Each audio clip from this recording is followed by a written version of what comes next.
ये हीनमन्यतार परिचय से माने देइचती कारण ताकर कोनसी सेभली नेशनल लीडर नाहंती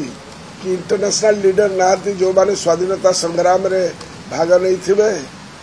तो ताकर आइडेंटिटी क्राइसिस होइछि तेणुक से भावुंट द लीजेंडरी बिजू पट्टनायक अस्मिता को माने लोप करदेवे बोली यह द्वारा लोकों भितर प्रबल असंतोष कराई कारण बिजू बाबूंर अन्य नाम है ओडियार अस्मिता जी कि सबकि छाड़देना ओडिशा लड़ई करते आपण फ्रीडम स्ट्रगल देखिए दैट फ्रीडम फाइटर हिसाब से जदि भारत वर्ष क्या अग्राधिकार दि जाए सेटा आमर लीजेंडरी बिजू पट्टनायक के प्रति तेणु राज्य में जो नूतन सरकार गत वर्ष जून मसरे आसला संगे संगे गत वर्षर सरकारी कैलेंडर एवं सरकारी डायरी को परिवर्तन करी नुआ कैलेंडर और डायरी बांटी थे मन थी आपण मानकर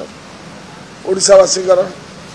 सेहीपरि चलित वर्ष 2025 मसीहा सरकारी कैलेंडर एवं डायरी यही सरकार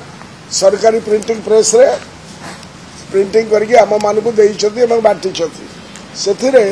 नाली कलर रे देइछथि जे समस्त सरकारी छुट्टी दिवस उल्लेख करा जाइछि नाली कागज रे सेति मधर गोटे छुट्टी दिवस अछि मार्च 5 एवं यह को पंचायत राज दिवस भाव पब्लिक हॉलिडे भाव रेड कलर रे चिन्हित करिछथि आमे करिनु से करछथि गत वर्ष एवं ए वर्ष चलित वर्ष 2025 मसीह केउ दिन गुड़िक पब्लिक हॉलिडे इश्यू हम अब नोटिफिकेशन ताको मध्य प्रारंभ वर्ष आरंभ सरकार नूतन सरकार पब्लिकेशन कर पब्लिक नोटिफिकेशन इश्यू होगा पूर्व राज्य सरकार स्थिर चित्तर विचार करी केउ दिन गुड़िक पब्लिक हॉलिडे हम ता निर्धारण करते तन्मध्य मार्च 5 तारीख पंचायत दिवस रूपे छुट्टी दिन भाव निर्धारण करते यही सरकार किंतु हठात कौन है 2 दिन है जो 2 दिन पूर्व अर्थात मार्च 3 तारीख दिन अप्रत्याशित भाव मार्च 5 तारीख को छुट्टी दिन कैंसल कर पंचायत राज दिवस भाव पालन न करने को निष्पत्ति ने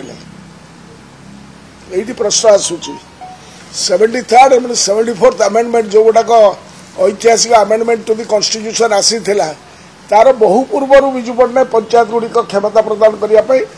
अनेक उल्लेखनीय पदक्षेप नहीं बिजू बाबू जो पदचिन्ह छाड़ी